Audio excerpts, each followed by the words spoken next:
We are Rogue Ogre. I'm Zan. This is Maria. Hi. This is Zach. And saying hello from quarantine in sunny Southern California. Way too sunny. Way too sunny. What about the band? I had a dream when I was like 22 that I was playing in a band called Rogue Ogre. It was like everybody liked it. It was a big deal, and I took it as a sign. And then over time in my head, kind of this sound started to develop of like a really heavy, like crushed, like doom, electric wizard, kind of like a tank moving over stuff, but also kind of a more like offbeat, mystical, melodic, kind of unpredictable thing. Like I didn't want to be your typical like doom band. I wanted to have alternative elements and stuff mixed in. It's hard to describe. How are you passing the time? I've been watching my dog a lot. You know, wearing a mask, of course, staying safe, but trying to get some vitamin D. Mainly guitar, Minecraft. I've been watching movies. I've been trying to compile the ultimate heavy metal stoner movie watching playlist. I'm up to like 10 new movies in my YouTube. How could you describe your current situation with coronavirus in California, and what are your personal thoughts about it? It's frustrating. I mean, it hasn't been great for me because part of my income was promoting shows, booking shows, and like everything that I had lined up is obviously postponed or canceled. And I also like at my job, I was kind of a part-time under the table employee, so I don't qualify for unemployment. So it's been a little rough for me, you know. Really boring. We've also been. This is our first day back to get like the band back together Since It was before Friday the the 13th. Yeah. Yeah, and I mean technically our current drummer right now isn't even with us. He can't because he He's in a risk. he doesn't want to risk it. He lives with a senior citizen. He doesn't, so. So my brother's playing drums for Yeah, now. so we're having Zach's brother fill it. About the dungeon. I mean, the dungeon is kind of. It's a combination. There's two older songs. Yeah, that we wanted to do together as, a new band, because we don't have the same lineup as before. We got like Zach joined. We lost our bassist and our keyboardist, and we tried out with another bassist for a while. It didn't work out, so I started playing bass again. She's taken over on keyboards, and Drummer situation is up in the air. drummer situation's very interesting right now. So just kind of seeing where that goes. But the dungeon was like I had written a bunch of songs like by when I say that I mean I recorded really, really bad videos of me playing the riffs very, very badly. And I sent them off to Donnie, who he has other things he wants to do instead, and he didn't really get around to it. He was working on his own stuff at the time, I think. And so I had been trying out many guitarists, and Zach came over and he knew all the songs. He knew them better than I did. And we were like, all right, so we have a guitarist. And he's like, I have all this gear. And I was like, so we're set now. And We were a band. and we were trying to record with the bassist at the time. Zach, why don't you talk a little bit about that? It was just kind of frustrating. He lived in La Quinta, which wasn't the most productive since we all live in Palm Springs, which is like It's like 30 10 minutes. 45 minutes to get over there. He's And way up. he's just really busy, so it wasn't the most productive situation. I just also think he didn't know the music that we were trying to do as well. He didn't vibe. Yeah, man. Yeah. Just, he's not a doom guy, for one thing. He's not super a metal guy, So it just kind of, it felt like he wasn't quite hearing he didn't quite understand the language I was speaking. And then so Zach takes all the stuff that we've been going over with him And that's the last piece. and, well, it finishes it and it sounds like a real song. And then we were like, okay, well then I'll just play bass and he'll just, you know what I mean? It was just from then we started writing, and the dungeon came together in like. I don't think we've spent more than 10 minutes like actually getting it arranged. It was already arranged pretty much lyrically, but like getting the riffs together, they came pretty naturally. It was like the probably making the album took like 2 months. I think Not less even. than that. Not Yeah. Because Not I think even we first 2 put that up months. in December and we released it mid-January. I mean, the arrow had kind of been drawn. Like I had all these things that were pretty close to finished that were set to go. The second song we wrote like 10 years ago. Yeah, I wrote the lyrics to our song "Beware the Shadows" when I was 19, and I just couldn't. I every time I tried to write the riffs to it, it wasn't right. And then Zach came up with these really simple riffs that were the perfect, like, it just sounded like the riffs under when I read the lyrics and the meter and everything that they happened in. It was like, all right, that's the song. And it was also our first time, like, kind of departing from being a doom band and being like, I don't know, Maybe we're fresh band. yeah, you know. I think we just do whatever sounds good. Yeah, honestly, doom is probably not the right title for us. We just do whatever now. There's a lot of last minutes in our songs. Behind the lyrics. Oh. Me, I guess. They're about stuff. Yeah, it's about stuff. Like I don't like to write. I mean, I like to write songs that are like expressive and it's about emotional stuff.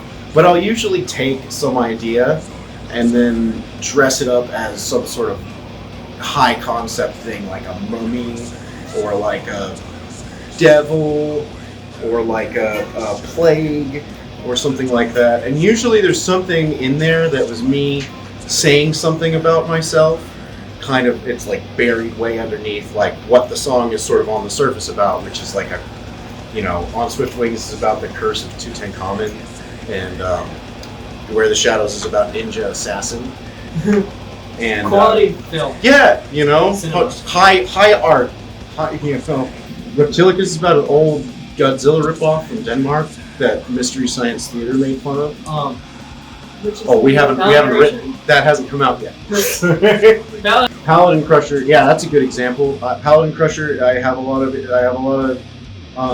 of issue with religious zealotry, and when people think it's okay to legislate based on religious beliefs and stuff, and the sort of upright, good American citizen thing about all that. And I feel like in D&D, those people are kind of the paladins. I know you can have evil paladins and whatever, but like in fantasy gaming, paladins are the holy warriors. So I thought, what is more ogre metal than writing a song about destroying paladins with glass beats. with glass beats, So it's beneath there is like there's a real thing that's going on in my head, but it's dressed up in fantasy, so more people can enjoy it. And then Killing the Druid. The two older songs. Killing the Druid is actually not very. That's about D&D. That was my little love song for my friends that I played D&D with, and then yeah, it was like our old bassist Attican, the old guitarist Donnie, stuff like that, and then King Ogre is kind of about the cycle of power. Like it was observed that Trump getting office and how he kind of started shit to get there, and then once he's in office, it's like, well, now you're the power, and now fuck you, So then the cycle kind of continues. The person fights to destroy the current, position of authority, and then that creates a vacuum that they then fill, and then become the position of authority that the people at the bottom rise up to destroy. So the power vacuum is created, that they then fill, and so on and so forth. Shit like that. What was behind the album's cover art? An old friend of mine who moved to Oregon, you know, we used to take pictures of each other, and she asked me why I hadn't used any of the ones that I had taken of her as an album cover. And I did a little bit of photoshopping the thing, the picture, and I showed her like the rough draft, and she's like, "Cool, it looks like I'm emaciated in your dungeon." And I was like, boom, it's called The Dungeon. Now The Dungeon is sort of part of a 3-part series that we're doing with the next 2 things we have kind of planned. Yeah. We don't want to reveal that yet. That's a surprise for them. To be announced. To be TBA. Exactly. So, do you think it is important to have a label these days? Oh, labels? Yes and no. I mean, It's a give and take situation. We were talking about that. Like nobody's like listening to. I mean, you know, we have our sporadic fans, you know, but like we don't have like millions of listeners. Probably if we were on some labels, Bandcamp and Spotify account and stuff. and like, we're maybe a little better at marketing. yeah, we're probably not the marketing whizzes, but I believe. Yeah, exactly. I think that's just us relating to our culture now. So, Yeah. you know. So it's just, you know, like we could definitely use like certain benefits that come with being labeled. But on the other side of that, like we've put out 2 releases this year. You know, 1 3-track EP on 420, and then The Dungeon. And like we didn't, you know, we just did that ourselves, and like, you know, all the money except for the 10 or 1% or whatever the Bandcamp takes as a fee, all that money goes to our like PayPal account that we just kind of sit on. So, I mean, if we were in a definitely a higher position of esteem, we would not. But we're open to it, maybe. What about the schedule postponed tours or I think it just sucks as like someone that likes to go to shows and everything's canceled, you know. But I think everyone understands why. Yeah, it was like last month we were supposed to play with Phalanx, the death metal band from LA that with Keir Gilchrist from like Atypical. Yeah, Netflix's Atypical on vocals, and that was a big deal. People were really excited about that. And then we had like 3 shows that would come before that. Yeah, and then also after that, there was a show in July in San Diego, supposed to overlap with Comic-Con. I don't know how much we're allowed to say about that or what the plan is with that, but I mean that obviously is not happening. Yeah. You know, so that's kind of a bummer. We didn't have a tour planned yet, but It was starting to look like one. Yeah, like we right could've. before there. you know, a little SoCal tour, LA and Central Valley, and you know, stuff like that. Is what it is. some epic or fail moments from the I mean, so with this lineup, we've only actually played 1 show so far, and she wasn't quite, you know, up to it at the time. So it's really, we've only had 1 gig, me and him with the old drummer as like a 3-piece. It went better than any of us expected. But our last song, I would say, kind of counts as an epic fail moment. We accidentally played the ending double speed. And we did, and our drummer, And we couldn't hear each other. our drummer couldn't hear us. And at one point, he's like, "What?" Just stops in the middle Like of the song. stops playing. Like, what is what? Turn on. And I'm, you know, and it was just like, and man, and it's hard. It's hard to play and sing. Like the bass lines are like really, you know, and on top of it, we got interviewed right after, and we were feeling good because everybody was like, "Woo!" They seemed to have been having a good time, and we got interviewed, and we were excited because there was like live video of us and stuff, and we were sharing it around. And then the actual interview itself is in the video, like it's the second half of that song. So, like, the interviews after our biggest fail. Yeah. So. And it just, like, I wouldn't want to watch an interview with that band because I'm like, well, they suck. You know, like, we were pretty okay up until then. It's just a little unprepared and it was complicated. And the sound in that place, it could be better. We love you, Nigel. Yeah, we love you, Nigel. Recent heavy music album that impressed you a lot, and why? I have 3 answers for this. They can answer for one, but like Convent's Puritanical Masochism or Puritan Masochism from Denmark. It's 4 like beautiful Danish girls playing Death Doom, and they sound like like a slightly more melodic like coffins. So good. It's just mwah. And then there's also a French band called Affinamber, or I don't know how to pronounce weird name. And they had an album called Pro-Copton, I don't know. And they're like melodic folk death, and it's just good. It's just good. It's very theoretical and stuff, and I don't usually like shit like this. It's just fucking so good. And then the new Nightwish, one of my favorite bands, the best, I think. I just haven't been listening to a lot of new music. Just Same. It's been kind of chaotic here, to say the least. Yeah. What are some plans for the near future? Music. playing shows again. Yeah, can't wait to start playing shows again and booking shows. We also have like a web series that we won't say much about here. This is also like a surprise that will go up on our YouTube channel on Rogue Ogre YouTube.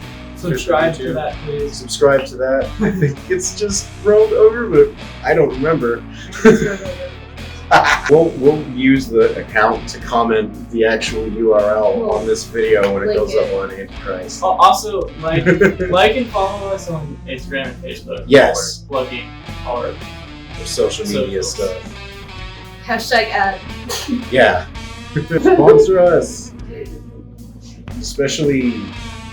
Let's get sponsored by Crocs. Marshall. Dean and any sort of amps. Yes, amps We need all the amps. and Fireball whiskey and Any weed company? yeah, honestly, like just work with us. We'll figure it out. Weed companies. Yeah. Anyway. So Rogue Ogre, happy 2020. Thanks for tuning in. Stay safe, guys. Bye.